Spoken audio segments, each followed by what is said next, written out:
Folks, we're having problems with brush fires throughout the region. We're going to start in Martinsville, and we're going to also talk to Charles Wells in Danville, who's been covering brush fires there. But Dick Jansen has just arrived back in the studio covering a brush fire out in the Bassett community, and it looks like it's on Crestview Drive. It got a little out of control there for a few moments. Go ahead and tell us what you know, Dick.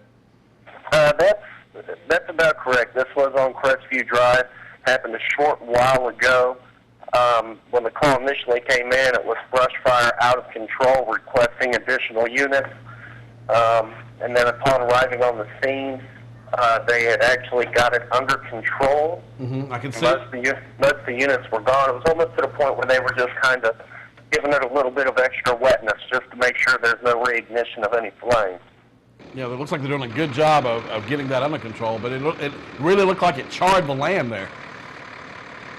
Well, yeah, I mean, when the call originally came in, it had come in as, brush fire that had gotten out of control.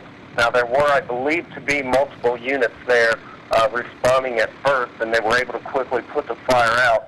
I would say within 10 to 15 minutes after they put out the call was the following call of brush fire under control. That's definitely due to a speedy response and an excellent job by fire crews there.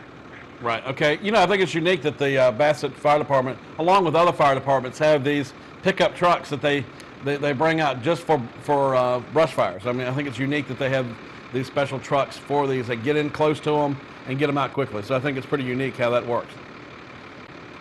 Yeah, I'd agree. A lot of those smaller trucks are just a bit more mobile as well. 1 second, please. I'll be right with you. Okay. They're a lot more mobile as well, allowing them to get into some of the tougher places to access.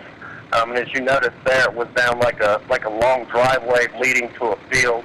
And especially in the road right in that area, it has a little bit of a drop-off. So situations like that where those smaller, more mobile trucks really get the full use out of them. Thank you, Dick Jansen. Appreciate that. Now I think we're switching gears, going to Danville, where Charles Wells is standing by. He's been also covering brush fires. Tell us what you can, Charles. This fire that I covered yesterday evening was in Axton, Virginia.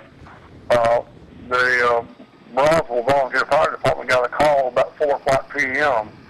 Of a brush fire on Martin Drive in the 2500 block.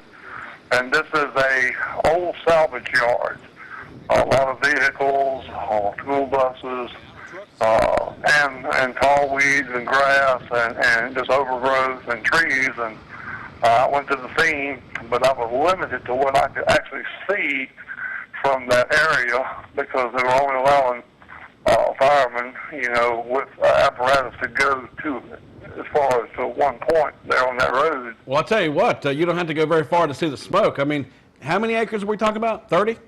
That's about 30 acres. I went down the road you're seeing where you see the long view of all the fire and the smoke. Well, you don't actually see the fire, but you see all the smoke rising up through the woods. Now, that's the road that parallels Martin Drive, which is east of Martin Drive. Now, Martin Drive is about, where this fire location is about 2.5 miles north off of U.S. Route 58 near the Henry County, Pennsylvania County line. Mm-hmm. And it's about 30 acres. Now, it's a lot of open area on that side of where the fire is at. There's wooded areas, and then there's just flat land with grass. Mm-hmm. That's open, and there's a wide creek that runs down between that hillside and where I'm at. Gotcha. The fire never jumped the creek. The Virginia Forestry Division was called in. Numerous fire agencies, volunteer fire departments within the region. At one point, Pennsylvania County Dispatch actually sent out a countywide alert for any available firemen that could come to the scene and help out as in manpower. Mm-hmm. Now, how many departments responded? I would guess. I know Riverbend responded off of Ferry Road. Brownsville, Bachelor's Hall, Tunstall. I think Blair's volunteer fire department sent crews there, and even I think Chatham was also involved as well. Now, see, they brought the ambulance along. Is that just for safety? That was Regional 1. Yeah. For the EMS, they were on standby at the fire scene You'll see there's different trucks. There was different brush trucks that had to be brought in because of the remote locations down in the woods that normal fire trucks or fire engines can't reach. Mm-hmm. So brush trucks are designed four-wheel drive, off-road use to get into those areas. But this was a lot of spot fires that you can notice, where you see the deep white concentration of smoke. Those are the large bodies of fire that they were mostly concerned with.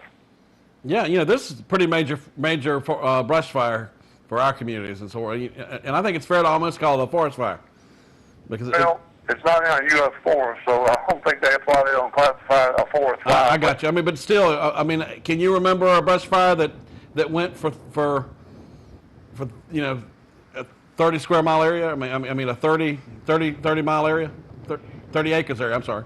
30 acres, yeah. But I've seen big ones before. This one seems to be a little bit large, but now we also got to make our viewers aware that the wind was gusting in 20 to 30 mile range, blowing into that valley. Yeah. So that was helping to fuel that fire, mm-hmm. along with the dry brush and foliage. Yeah, and I'm really kind of surprised that this got that far into it with all the rain we've had and so forth. It just seems it's definitely an eye opener. Yes, I heard a report, but it's unconfirmed on an fire investigator saying it could be caused from a possible blowtorch or some kind of a torch involved. Somebody working on a vehicle on the property could have caused that. Okay. Well, I'm sure we'll get close to that as we get going on and investigating this. But thank you, Charles, for that spot coverage. Just excellent coverage. It's just a lot of fire, a lot of. What's that? Just want to let you know I'm out working. Okay. All right. Charles Wells out working, no doubt about it. All right, folks. We will take a break. We got a lot more coming up. Stuff we haven't even told you yet. So we're getting backlogged here with all the things that are going on. We got a lot more coming up. Stay with us.